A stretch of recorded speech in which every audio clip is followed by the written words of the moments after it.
And we have with us two workers who've come out all the way from Metropolis, Illinois, to talk about their struggle for justice, for health and safety, and for basic human rights and dignity for workers.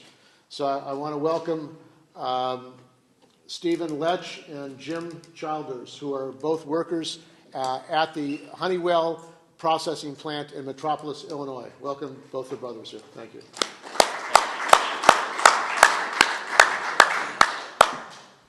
We appreciate getting invited out here. It was kind of a whirlwind of events that got us from Southern Illinois to San Francisco, California. Just to give you a little background, I want to get into some of the things that we've done as a small union to fight a multinational corporation. But just to give you a little background, I want to tell you a little bit about what we do. Metropolis, Illinois is a town of 6,500 people, and it is on the most southern border of Illinois. Jim lives in Metropolis. I actually live across the border in Kentucky. It's forecasted to drop down to 14 degrees Fahrenheit tonight, which is minus 10 Celsius. And I say that because we have members on the picket line tonight and have had members on the picket line for 24 hours a day since June 28th.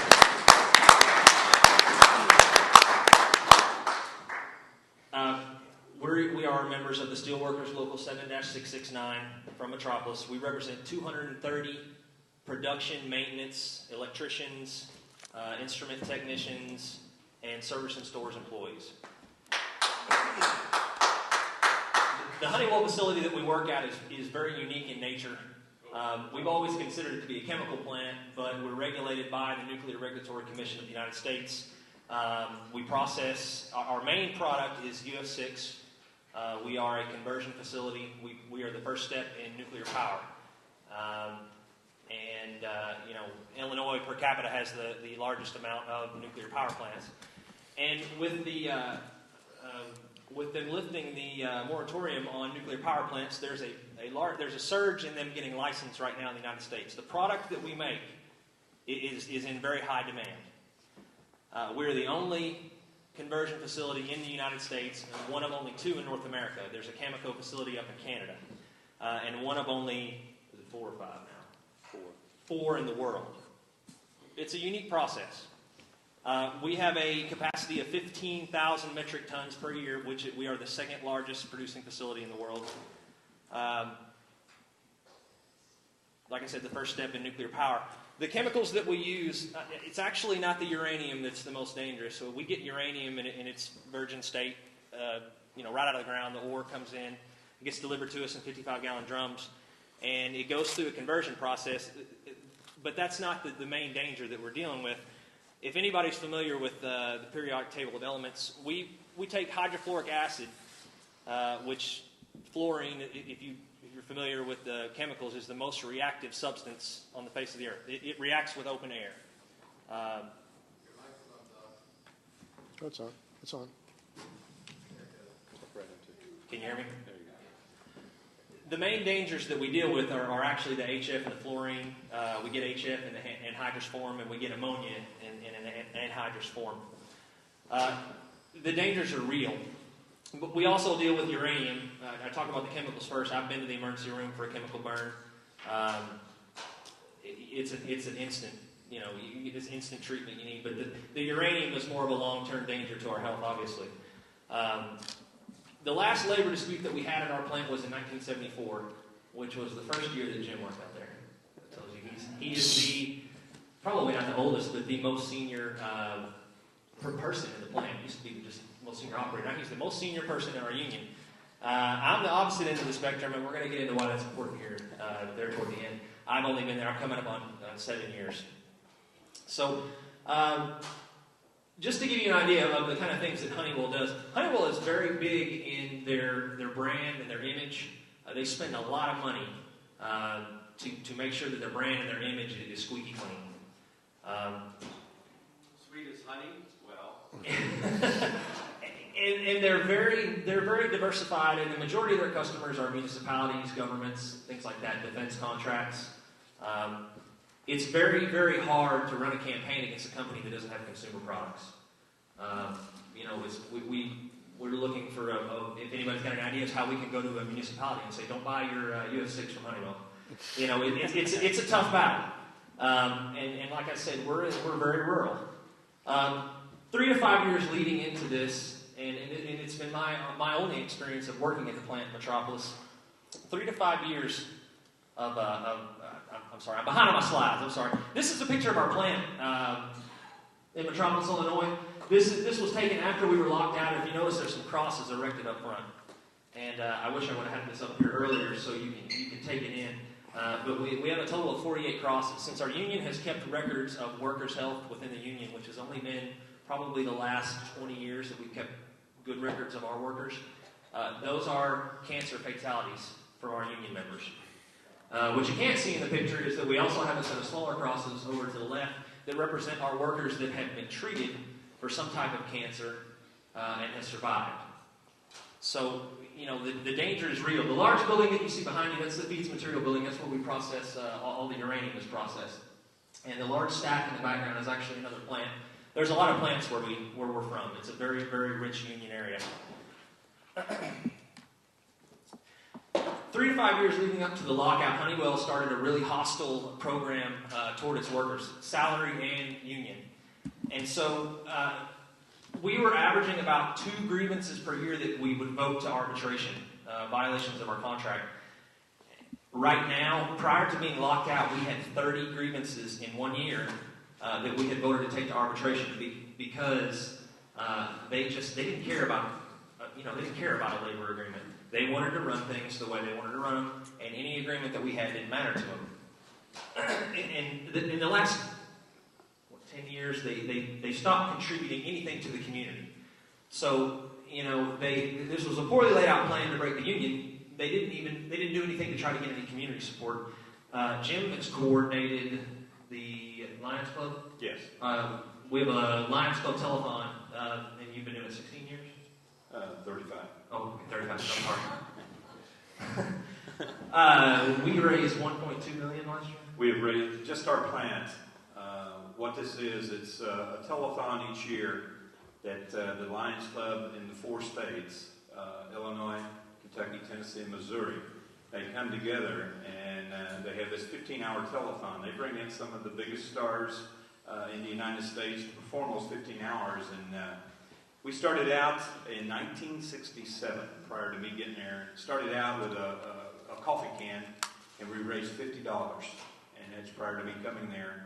From 1991 until present time, our employees has raised $1.7 million for handicapped kids. That's letting you folks know how big-hearted our employees are. But then one of our plant managers, Matt Cosmeter, called me one day and asked me if I would feel offended if the company would get in on the act. And I said, absolutely not. We would enjoy it. He gave me a check for $5,000. Next year, he called me again, and he said, I'm going to bump that up. We got a check for $10,000 to add with our already $40,000 that our employees gave. But then all of that kind of went by the wayside. All of a sudden, there was no matching funds. We took our cans, aluminum cans, we saved every can that we brought in the plant from Soda Pop. We had raised $1,000, maybe $1,200 with that. And lo and behold, all of a sudden, the company says, we're not going to do that no more, so we're going to just give you a check for $1,000 to occupy the can money. 2 years ago, guess what? That stopped. And, last year I made it perfectly clear that all the money that was given to the telethon was from the employees of Honeywell, not the corporate. They did not give us a penny. And it's, we let the company know that. And again, this year was the same thing. But during the telethon, I told the MC what I was going to do. We still raised $23,000 with our 6-month lockout. And I told him, I said, I'm going to plead the first challenge. And after I presented the money and everything, I told him in front of the television audience, I told him, I said, I want to be the first one to establish a challenge in this year's telethon. I challenge Honeywell International to match their employees $23,000 penny for penny. And to this time, they have not received a penny from Honeywell Incorporated. So that should tell you what's going on. And Steve, to continue on with that, at any given night through the summer, you could go to the local ballparks and see the kids playing softball and playing baseball. Every night you see some kind of Allied chemical or Allied signal uniform.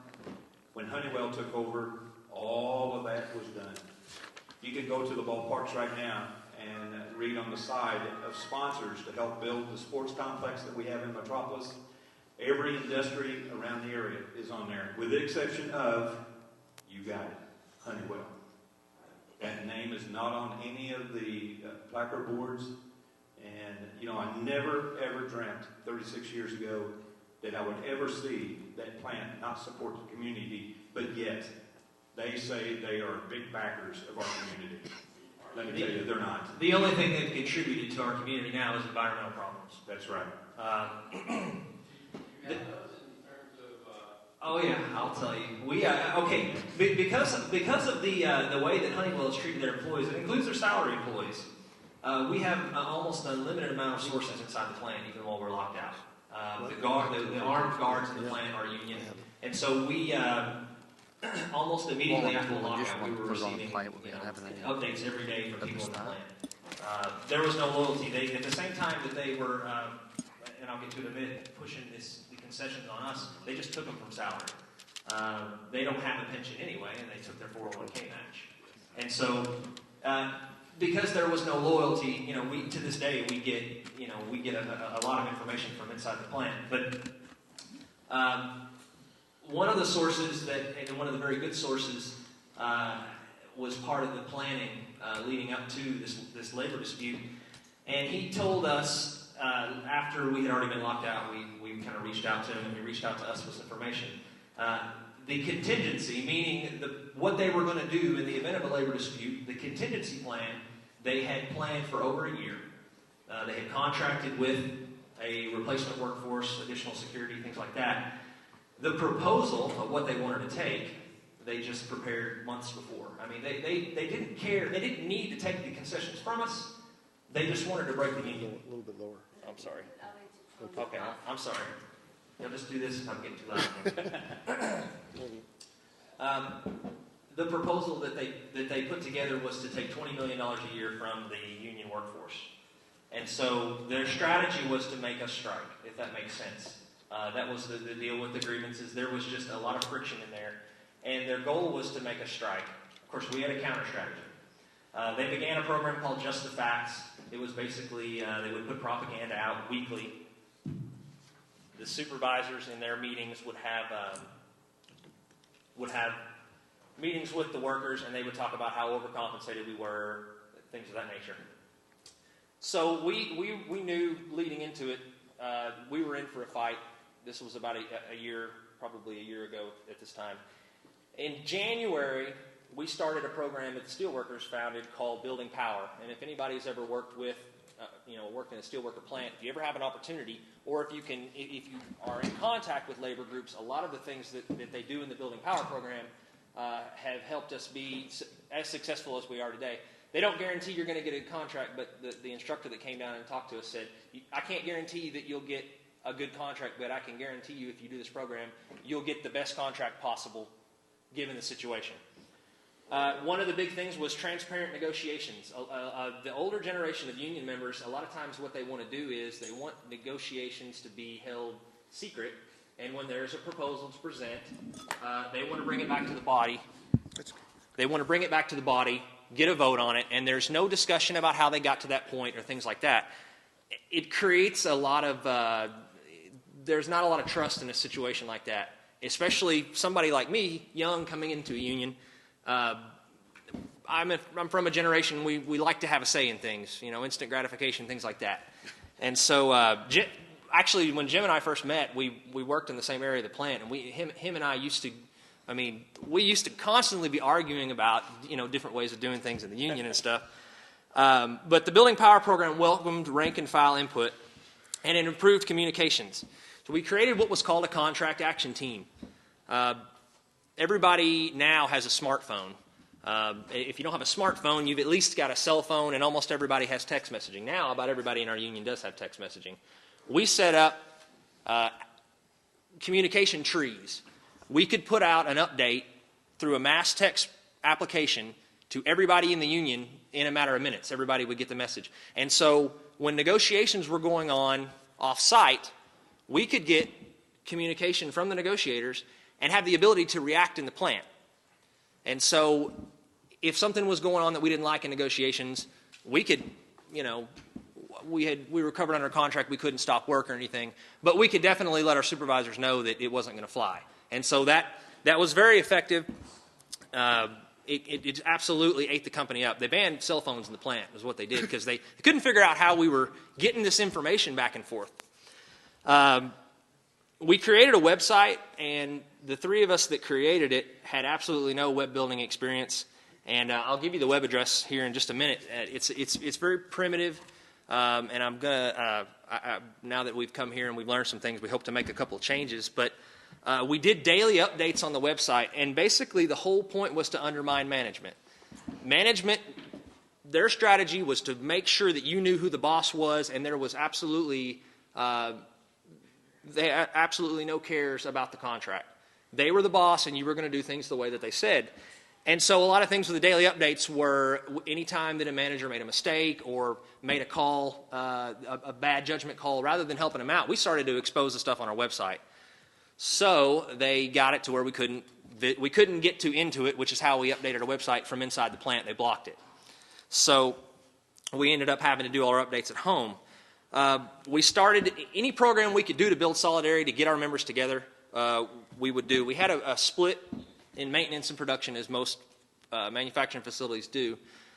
We were kind of split, and having to fight the company kind of brought us together. And so when they would put out their Just the Facts propaganda, we would put out counter propaganda the very next day, and we had made it to look exactly like theirs. It had a Honeywell logo on it, and a lot of it was labor study based. They said things like, our average pay was, or our top wages were $28 an hour, and that was so much higher than the industry. And we got on the Bureau of Labor Statistics, and we made our own little flyer with a Honeywell logo and said, no, nuclear workers are up around $40 an hour.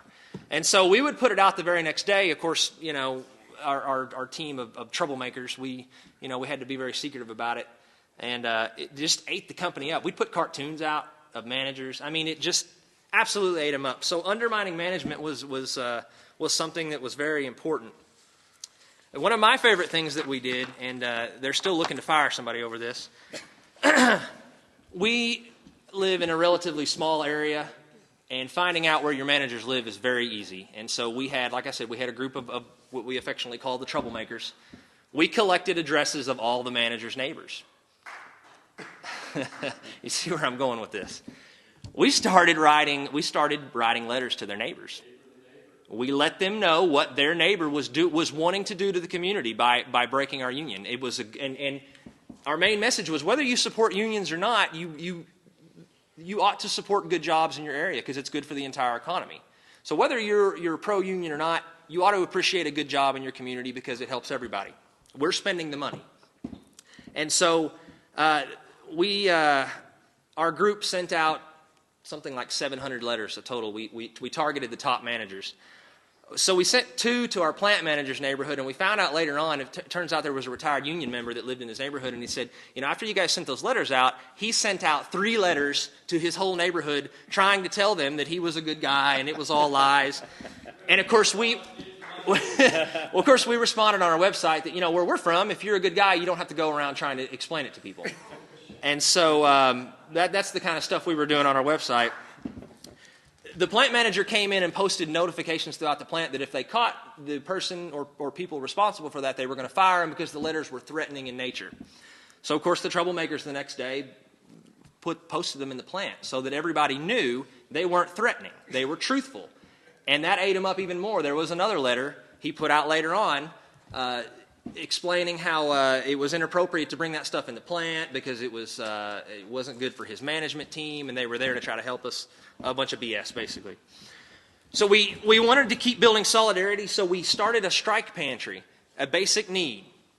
we didn't think that we'd get to the point where we'd need to draw food out of this pantry, but it was a good message to send to the company that we were prepared to get down to the absolute lowest level if we had to keep fighting them. And I'll tell you about the strike pantry in a minute. It actually took off and became a very big deal, and when we started it was more of a symbolic thing. And we also started what we called the Eyes and Ears program. The worst thing that you can do if you're battling a company, I mean, they have all the money in the world to invest in lawyers and a strategy, and they want to get to impasse so that they can force their last, best, and final offer on you. So our Eyes and Ears program basically was a rank and file program where we basically got with a core group of people who could educate others, and we were collecting possible NLRB, National Labor Relations Board violations on our supervisors. And we had hundreds documented instances of managers coming, hey, well, what would it take to get a contract, things like that. And when the company found out that we had this type of information, it hasn't even been suggested that we'll ever come to impasse now because we had all that. Here's what we were up against. The company proposal was to gain $20 million per year from our labor force. It included a 10% across-the-board cut in wages, $8,500 per year increase in medical premiums, no health care for retirees. This is at a nuclear plant. No health care, none at all. No pension, no 401k, contracting out of maintenance and service and storage departments with no recall rights if you're laid off due to contracting out.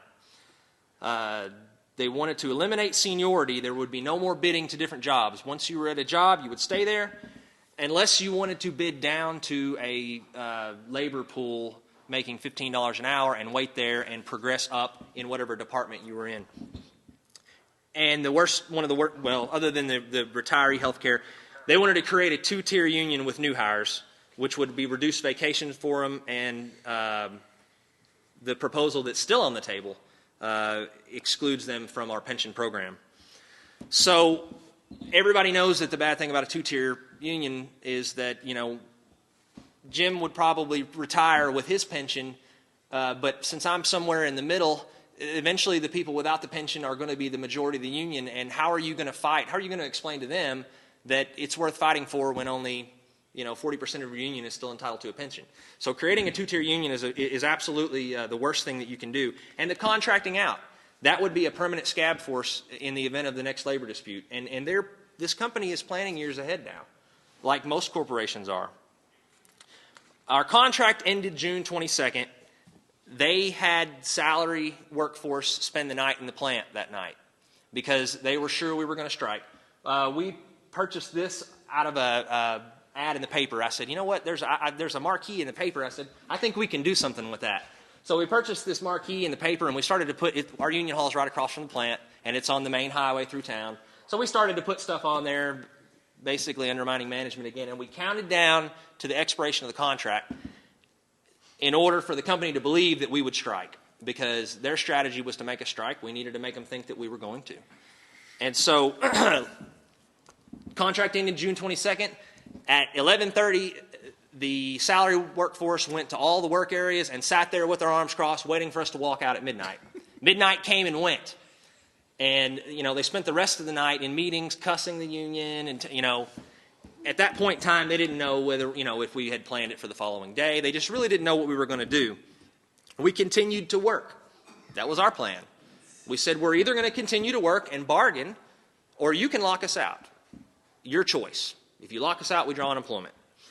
So immediately after the expiration of our contract, when I came into work, they locked us in the lunchroom. They thought we were going to sabotage the equipment. So they locked us all in the lunchroom, and we sat and played cards. It wasn't our choice. But they locked us in the lunchroom, and then they sent the proposals to our homes, obviously, so our spouses and family members would get an opportunity to see the proposal, and pleading for us to accept their terms. On June 28th, which was a week later, at 6:30 p.m., they announced on the news that they were locking us out, unbeknownst to the people that were currently at the plant. It was on the news first before they let any workers know. They walked into the control rooms with armed security and told them to pack clean out their lockers, that they were no longer needed. And that's how the lockout began. We immediately set up a picket line that night, and we staff it, like I said, 24 hours a day. The company began bussing in all the workers, salary and scabs, on 7 dedicated charter buses with drivers. Now that's important because I'm getting ready to explain to you there's $60 million into this lockout now.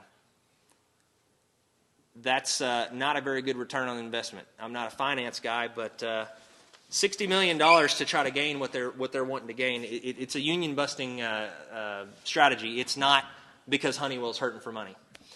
The Shaw Group out of Baton Rouge, Louisiana, which is the largest contractor in the world, had 220 scabs on the ground prior to the lockout. The week prior to locking us out, they started shadowing us. We didn't have to train them, but they were allowed to shadow us. They were making $36 an hour and $100 a day in per diem. They're still there. They added 30 additional uniformed security guards and hired 9 private investigators to surveil our picketing activities 24 hours a day.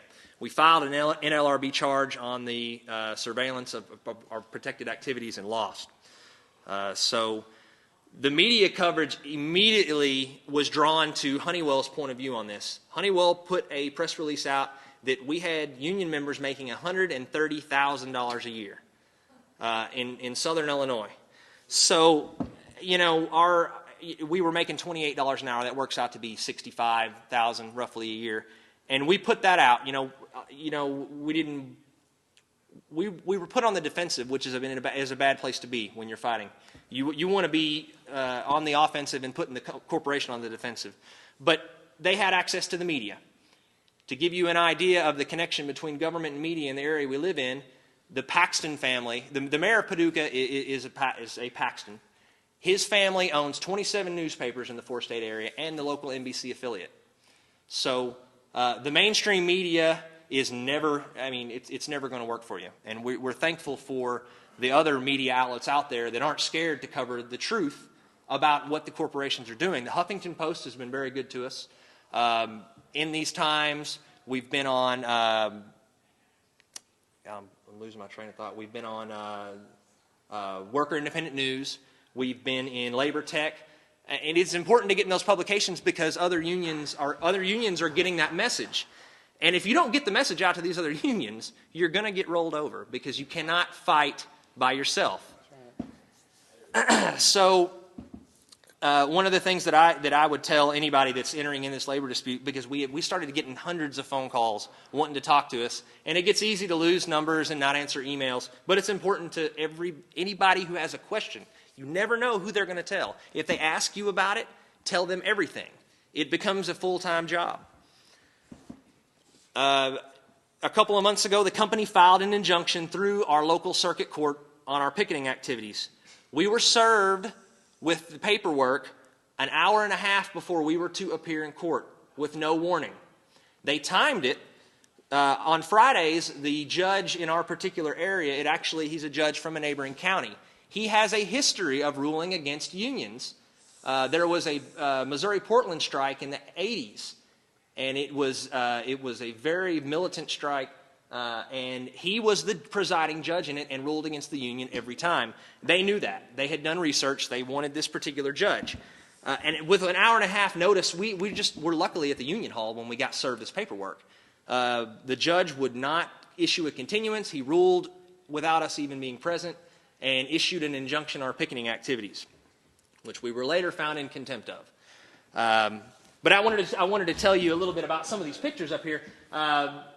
This is a community rally that we had August 7th with over 3,000 attendees. Now, this is somebody that's somewhere in the middle. We marched through the streets of Metropolis. This is somewhere in the middle. If you can see there, they wind all down the road, and that's a 2-lane of people. NBC reported or our WPSD, which is our NBC affiliate, reported that there were hundreds of activists there, and so you could very easily look on YouTube. We had lots of YouTube videos of it, and it was very obviously well into the thousands. The lower right-hand side of the screen is one of the mass pickets that we did, which is one of the reasons why we got in trouble. But it was, we were galvanized. We were ready to fight, and so people would spend the night out at the picket line. We had people set tents up, and it galvanized our union. And over there is one of the private investigators with the camera on his dash surveilling our activities. And they had them at both gates. What's that? Yeah, that's what you see up there in the top left-hand screen is one of the buses coming in. We're lucky that if you look across the street, there's just an empty field across the street, so we get to park right across from the picket line. Logistically, we have a great advantage over some of the labor disputes that I've seen. So in response to everything that the company did, here's some of the things that we did to counter them. Of course, I said we began picketing right away. Illinois, one of the things that Rod Blagojevich did before he was selling Senate seats was he made sure that Illinois was a very labor-friendly state, and we were able to draw unemployment. It took a little while. There was a little waiting period, but once the unemployment started, every worker at our plant was covered by unemployment insurance. The steel workers began a strike and defense contribution to our local every week, and we created a committee of rank and file members to disperse the funds that they were getting in the form of gift cards, because we were not able to accept cash because of the unemployment issue. Actually, Jim's daughter created a Facebook page, and we now manage it. Our media secretary and I manage it along with our website. We have 2,700 followers right now on our Facebook page, and it tells you how many of them are active. 2,000 of them are active. It means they're visiting that Facebook page. This is in a town where not everybody even has a computer or the internet. So we've gotten the message out. 2,700 followers in a rural area where we live is a very big deal. We built solidarity with other unions. Even if they weren't steel workers, if they were a local union, or if they would listen, we told them our story. And we got a lot of support across from other skilled trade unions, from the Service Employees International, anybody that would listen to our cause. We discreetly solicited sources from inside the plant because of the lack of loyalty toward Honeywell, and we're very successful in getting inside information. We were able to, they had a fire one day, and we had it on our website within minutes that they had a process fire, and they absolutely could not believe that we were getting information out that fast. And that's the kind of stuff that our members, they really like. They really like seeing that stuff fast. And that's one of the things that I think it was really important, is if the local unions are going to set up these things and get on board with technology, you can't just let it fester there. You've got to make it relevant, or people aren't going to go. People aren't going to visit your website. So we staged informational demonstrations outside the supporting businesses. We had businesses cross our picket line. Unfortunately, there were some local businesses. And you're not allowed to actually picket them, but you can do informational demonstrations. And so that was another reason why we got in trouble with the injunction. But we knew the injunction was coming. We thought we would better make it good anyway. So we demonstrated outside any business and we made it very clear on our website, if you support Honeywell, we will expose you. And so we have on our website, we have a whole page dedicated to line crossers, and every business that crosses that picket line, we have listed on our webpage, in addition to the name of every scab. And that was due to some of our good sources in the plant. I think we're up to 300 scabs, salary and hourly. We got a by name list and put their name on our website. If you're going to scab, be proud of it. So we kept updating the website every day. To today's date, we have had 325,000 hits. Like I said, this is in a rural area where not everybody's got the internet or a computer. And so on a big scale, that's not a whole lot, but we were pleased. We were averaging anywhere from 700 to 1,300 hits a day. And so, we were pleased that people would continue to visit our website. We went to Honeywell's corporate headquarters in New Jersey in November and demonstrated outside their corporate headquarters in New Jersey. That was it was a red-eye bus trip there and a red-eye bus trip back. And invited our CEO to come out and speak with us. Of course, he didn't leave his office. But we began demanding government intervention at the same time. And I'm about to tell you the connection between our CEO, Dave Cody, and the Obama administration. But we started a letter-writing campaign to remove him from the positions that he sat in on the current administration. But to tell you a little bit about our CEO, he's very, very close to President Obama, which is ironic because Dave Cody's registered as a Republican, and prior to Obama's election was a very large Republican contributor. Last year, his salary last year was $13.2 million. If these tax cuts are passed, like they're wanting to right now, he stands to make $1.2 million on the current proposal to extend tax cuts for the top 2% of Americans. Do you think he'll create any jobs? Okay, I don't think so either. I get fired up about that. He sits on the board of directors for J.P. Morgan Chase, and this year Honeywell became the largest corporate political contributor in the U.S. $3 million, split down the middle, Republicans and Democrats, just in case. He's been called President Obama's go-to CEO. He earned himself a seat on the National Commission on Fiscal Responsibility and Reform and voted to recommend it. He co-heads the India U.S. CEO Forum, which is basically pushing for a $10 million fund to help India develop its infrastructure. And Honeywell has operations going on in India. Since he's been this close to President Obama, Honeywell has received $13 billion in additional defense contracts. I don't know if there's a connection there, but it certainly looks like it. We are in a David and Goliath fight. Since they've one of our union president last week was on one of our local news outlets, and he said, since we've been locked out, they've had a lot of fender benders, and they're getting ready to have a head-on collision. July 6th, which was just a little over a week after locking us out, they had their first OSHA recordable injury, which they tried to cover up. They were not going to report it until we exposed it on our website. July 8th, which was 2 weeks after locking us out, they had a process fire. The emergency response team is compiled of union members. We were outside the gate, obviously. They had trained some scabs, I guess you could call it training. And when they sounded the alarm for a fire, which is pretty rare at our facility, but if there's a fire, it's extremely dangerous, they sounded the alarm and had one respond. That was the fire that we put out on our webpage before they had it. They even knew it hit them. We had that out on the internet.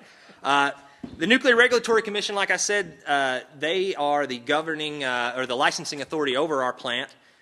They had Honeywell cease all production after the lockout. A couple weeks into it, they let them start the front end portion of the uranium conversion process, which everything is in a solid state. Uranium is still an ore. We convert it into green salt, and it's still in a solid state. It doesn't become a gas until the third and fourth steps in the process. The NRC would not let them do the third and fourth steps. The NRC was present for 2 failed disaster emergency drills using the scabs. Failed 2 of them. Even with all that going on, the NRC, with what we suspect is a lot of government pressure, allowed Honeywell to resume full production on September 4th. Within 48 hours of resuming full production, they had an explosion in our fluorine plant. What we do with the HF is we split it into fluorine and hydrogen. If it has an opportunity to recombine, it's a very violent explosion, and that's what happened. They had an explosion that caused equipment damage. The state police were flooded with 911 calls, which was the news actually did look into that once we got the Huffington Post to report on it. And they actually went to the state police, and the state police went on the news and said, we've never gotten a 911 call for any noises of any nature coming from the Honeywell plant, and they were flooded with 911 calls. The percussion from the explosion was felt over a mile away. Honeywell released a statement classifying it as a noise that was common in production. So, November 10th, what's that? Yeah.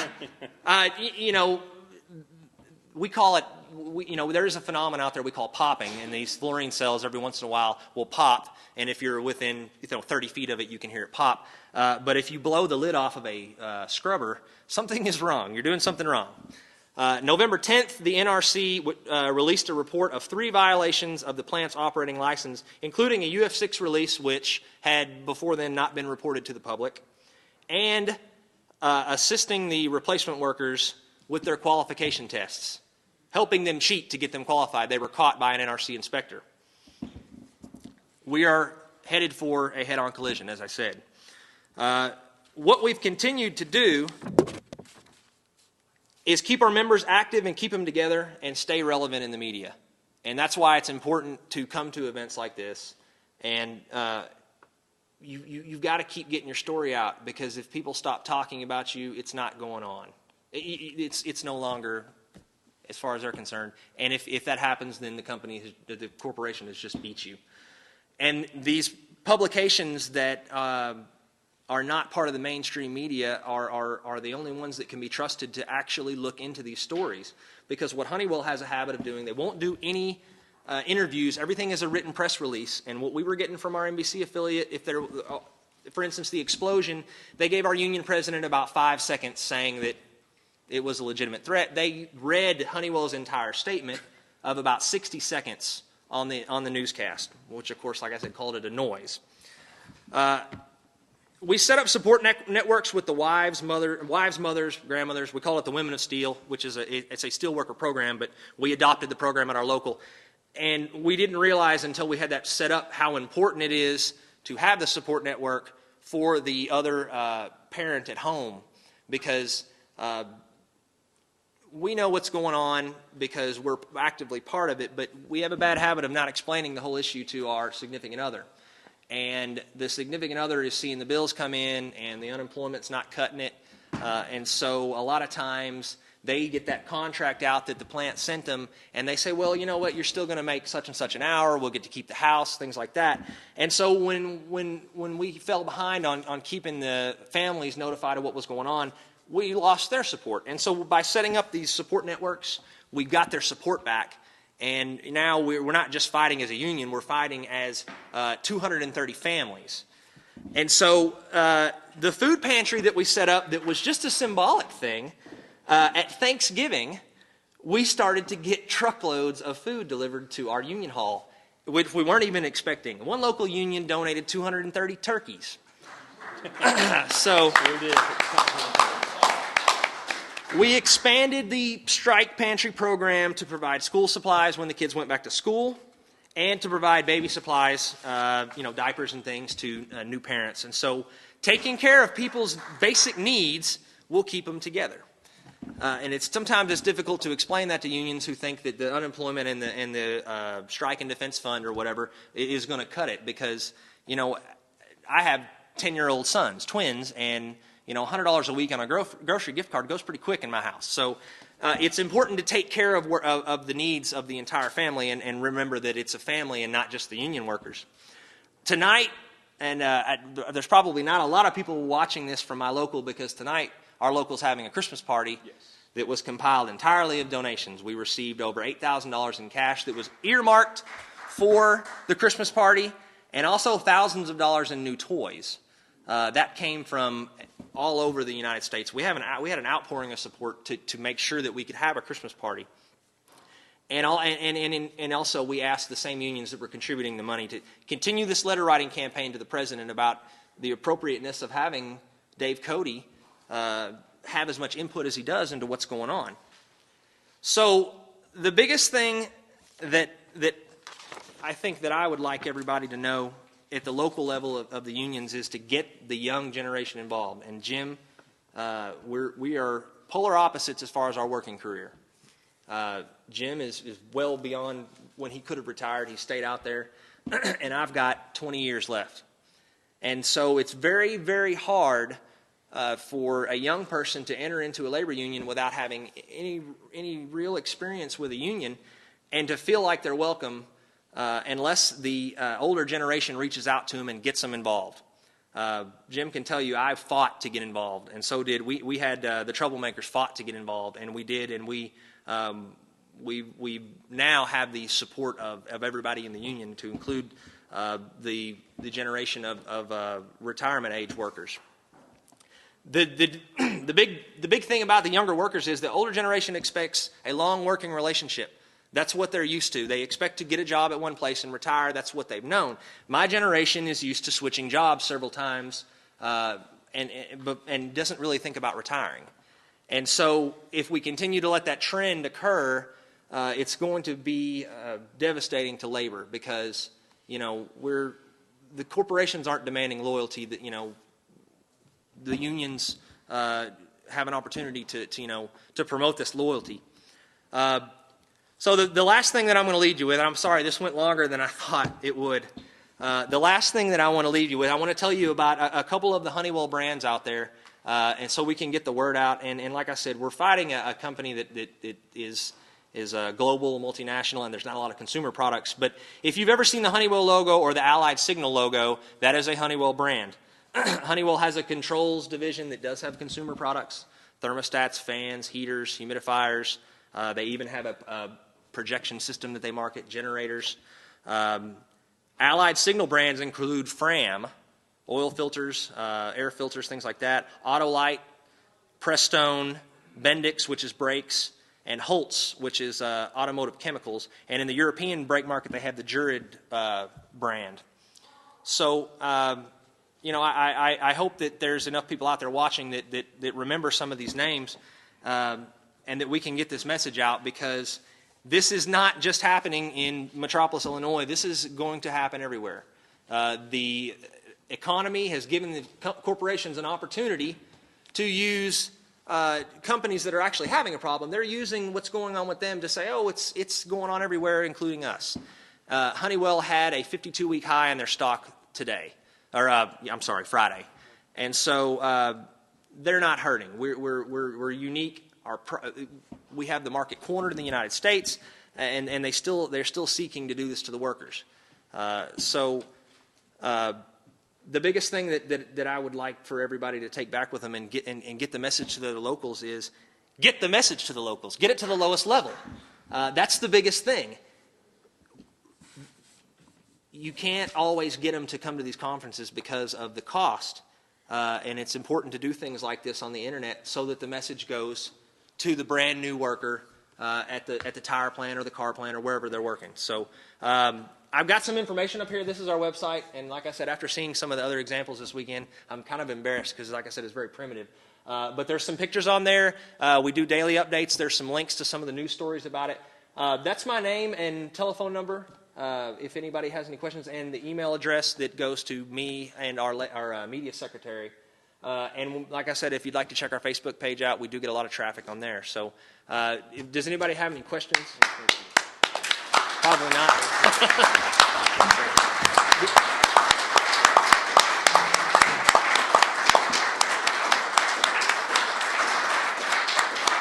Yes. Do I use the mic? Okay, there's a mic over there. Okay. I can speak loudly. Come up to the front. Yeah, come up to the front.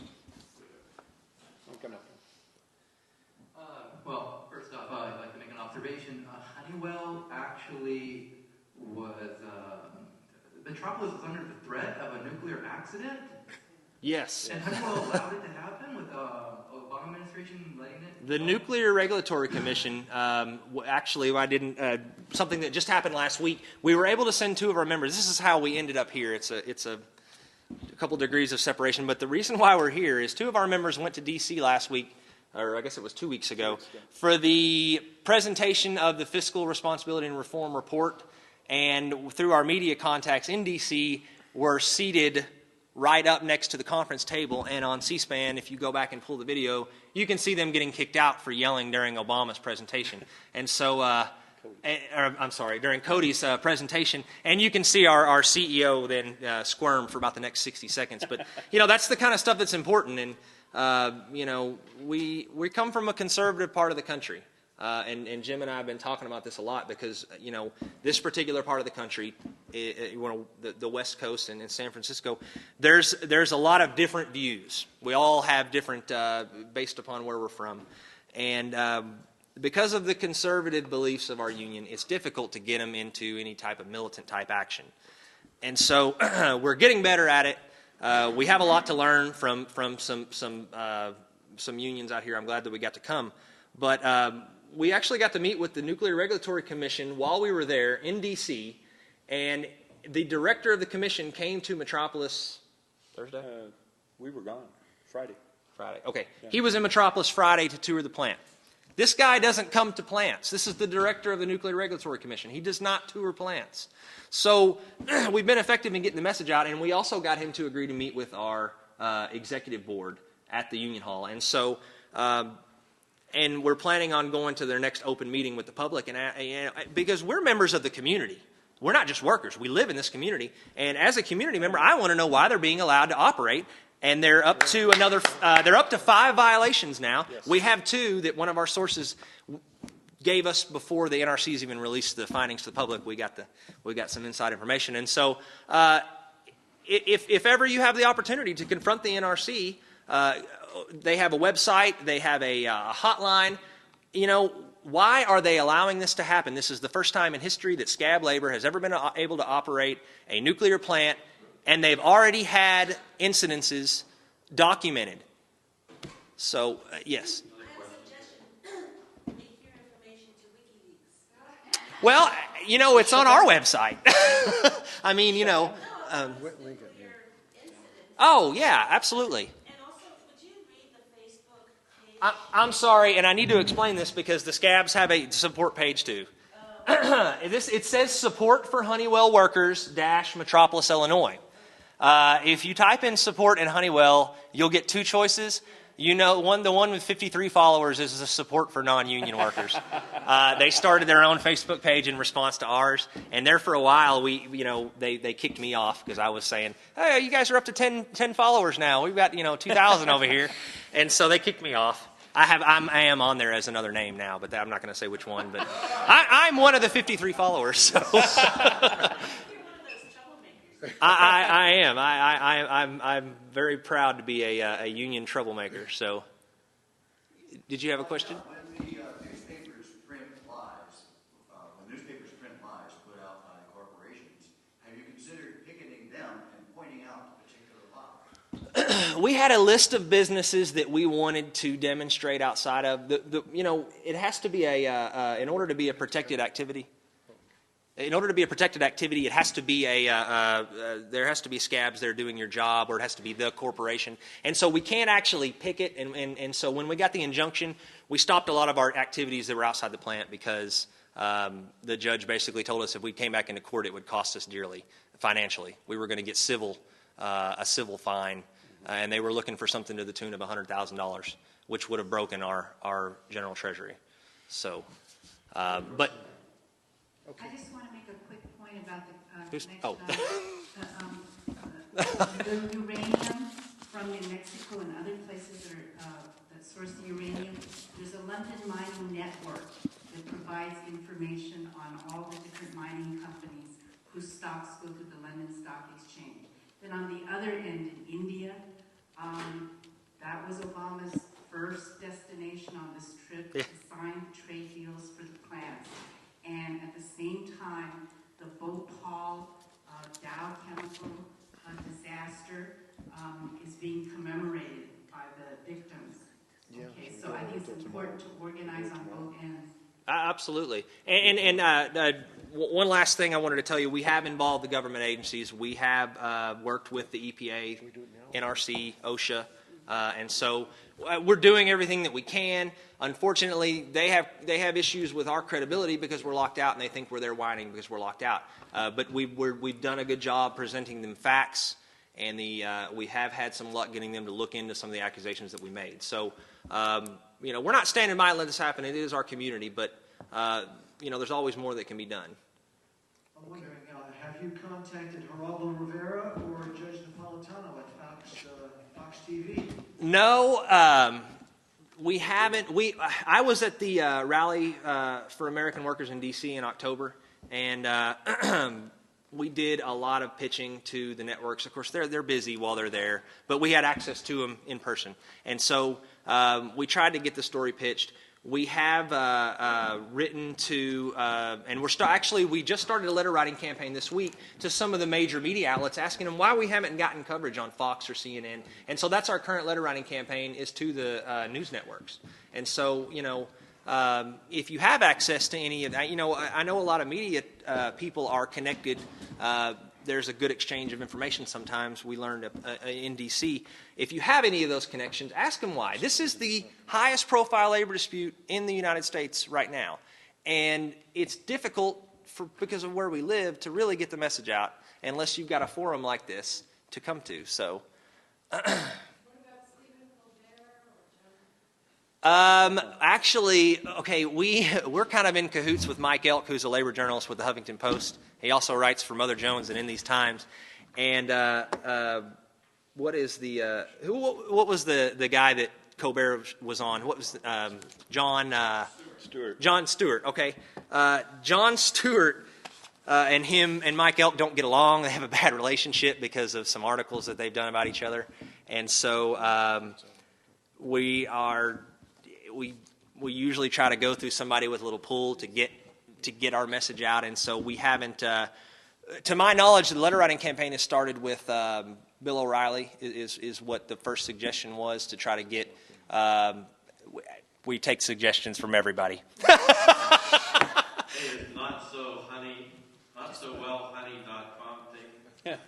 No, we have a lot of similar. We own a lot of the sites that are similar to ours, but no, we haven't. We haven't gotten any that aren't very close to USW 7669. So, did you have a question? You said that this is one of 4 plants in the world?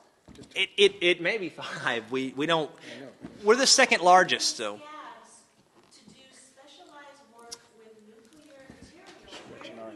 That's a very good question, and we have asked that to the media. Where did they get their training? We went through a rigorous background check in order to work there. 27 scabs have been fired because of convictions in their past, and it has to be at least a felony conviction. I mean, you can have a misdemeanor conviction and go on with your life. It has to be at least a felony conviction. 27 of them have been fired because of convictions. They let them in the plant before they completed their background check, so they had access. That's the same thing that we've asked. I mean, there is such a big connection here between our CEO and the current administration, and of course the NRC. And Mike Elk has done a good job of exposing these connections, and so that's the same thing we ask. How is this allowed to go on in the United States? One thing that we are a little embarrassed about. There have only been 2 disaster area emergencies at nuclear facilities in the United States history. I'm sure you probably can only think of one. I can think of 2. One in Arizona in the late 70s and the 3 Mile Island. The one in Arizona is much bigger, but not around a high population, so you haven't heard of it. The 3 Mile Island, probably because the definition the NRC uses of a disaster area emergency has to include evacuation. And that's probably why the NRC doesn't classify that as a disaster area emergency. But the Honeywell plant in 2003 in Metropolis, Illinois, was the only other nuclear facility in the United States, history of nuclear energy in the United States, to ever have a disaster area emergency. That was right before I hired on. They were trying to double their output by running 2 fluorinators simultaneously. They did not have written procedures in place. They were basically, they were just pushing production. And they ran and ended up overpressurizing the system, and we sent UF6 out the top of the building. They had to evacuate, I don't know how many families. 3 miles. 3 miles they had to evacuate around the plant because of UF6 and HF. And this was and like I said, it was the union workforce that was in there, and we can make excuse after excuse, but no worker was ever found at fault.